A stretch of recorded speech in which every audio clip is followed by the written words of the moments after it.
evening. The United States is hands down the leader in air superiority in the world. My name is Tech Sergeant Andrew Brown, and I would like to tell you why.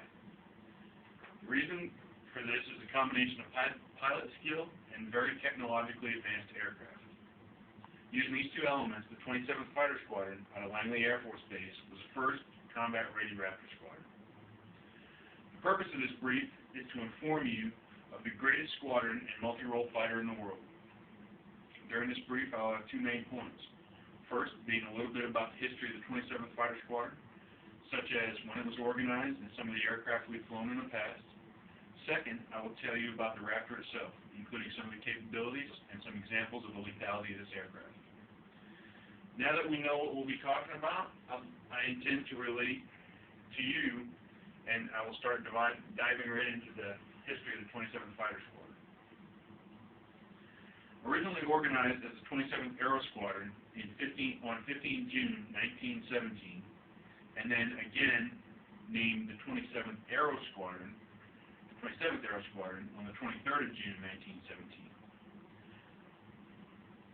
5 years later, it became the 27th Pursuit Squadron. The 27th Fighter Squadron in 1991 was its final designation. Some of the aircraft we've flown in World War I, we flew the Newport 28, the SPAD-13, the Sopwith F-1 Camel. After World War II, we flew the P-80 Shooting Stars. 1976, first operational F-15 Eagle Squadron, and 2006 became the first combat-ready Raptor Squadron.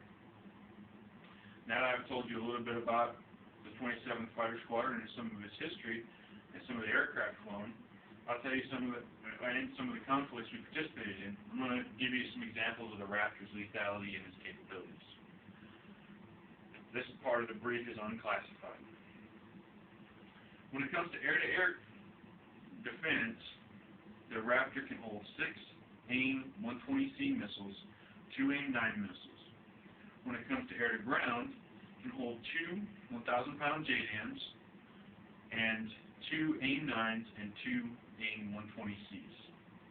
As far as lethality, while up against aircraft in Operation Northern Edge, we maintained 108 to 0 kill ratio.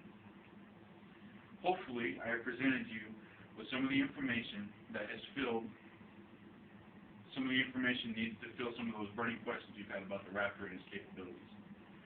In closing, we talked about the 27th Fighter Squadron, we talked a bit about its history, and some of the past aircraft we've flown. We also talked about the F-22 Raptor, including some of its capabilities and its lethality. Hopefully, I have met my goal of giving you better working knowledge of the 27th Fighter Squadron and motivated you to come work with me in the best and most lethal fighter squadron in the world. At this time, this concludes my brief. Are there any questions?